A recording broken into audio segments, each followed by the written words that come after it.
এই মুহূর্তে সবচেয়ে বিরাট বড় খবর, সাফল্য ব্যর্থতার দাবি পাল্টা দাবিতেই শেষ হলো সংগ্রামী যৌথ মঞ্চের দুদিনের কর্মবিরতি।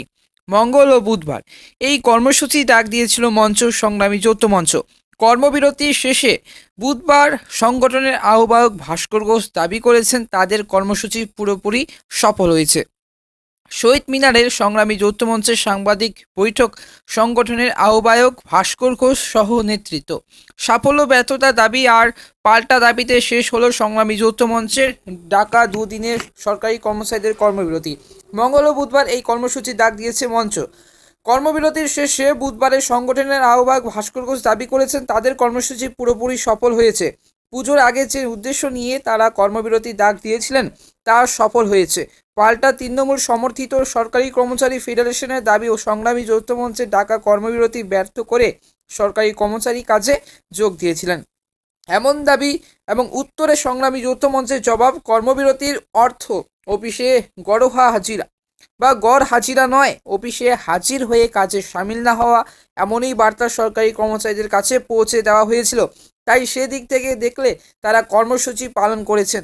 তৃণমূল সমর্থিত কর্মচারী ফেডারেশনের দাবি, দুদিন ধরে সংগ্রামী যৌথ মঞ্চ যে কর্মবিরতি ডেকেছিল তা সম্পূর্ণভাবে বিফল হয়েছে।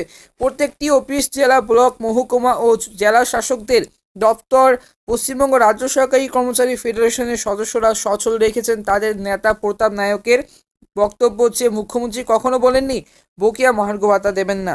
তিনি কর্মচারী দর্দি, কখনোই কর্মচারী বিরোধী নন। সঠিক সময়ে অর্থ এবং সংকুলান হলেই তিনি কিন্তু ব্যবস্থা করবেন। প্রসঙ্গত, গত 27 সেপ্টেম্বর বকেয়া মহার্ঘ ভাতার দাবিতে দুদিনের কর্মবিরতি ডাক দিয়েছিল সংগ্রামী যৌথ মঞ্চ। 10 ও 11 অক্টোবর অর্থাৎ মঙ্গল ও বুধবার কর্মবিরতির পালন করবেন বলে জানিয়েছিল এবং সংগ্রামী যৌথ মঞ্চের সদস্যরা।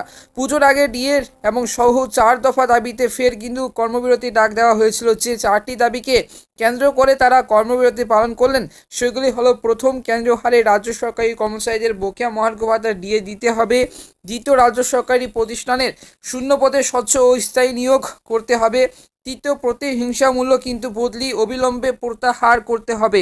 চতুর্থ দাবি, যোগ্য অস্থায়ী কর্মচারীদের স্থায়ী পদে নিয়োগ করতে হবে। কর্মবিরতি পালনের কর্মসূচি ঘোষণার দুদিন আগে অর্থাৎ 25 সেপ্টেম্বর তারা এই দাবিগুলি নিয়ে কিন্তু রাজ্যপাল সিবি আনন্দ বোসের দ্বারস্থ হয়েছিলেন। দাবিগুলি লিখিত আকারে তার হাতে তুলেও দিয়ে এসেছিলেন।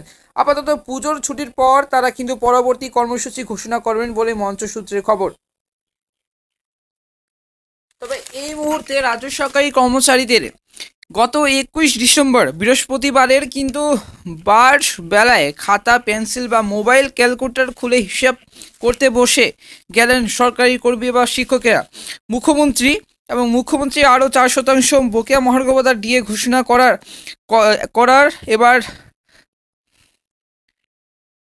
করায় কার কত বেতন বাড়ল তার হিসাবে ব্যস্ত হয়ে গেলেন তারা। কেউ কেউ অবশ্য আক্ষেপও করলেন, কেন্দ্র হারে বকেয়া মহার্ঘ ভাতা পেলেও বেতনটা আরও অনেক বাড়ত। ঘটনাচক্রে বৃহস্পতিবারে বকেয়া ও কেন্দ্রীয় হারে বকেয়া মহার্ঘ ভাতা দাবিতে নবান্নের সামনে সভা করতে একটি সরকারি কর্মী সংগঠনকে শর্ত সাপেক্ষে অনুমতি দিয়েছে হাইকোর্ট। বিকেলে কলকাতার পার্ক স্ট্রিটে বড়দিনের উদ্বোধনী এবং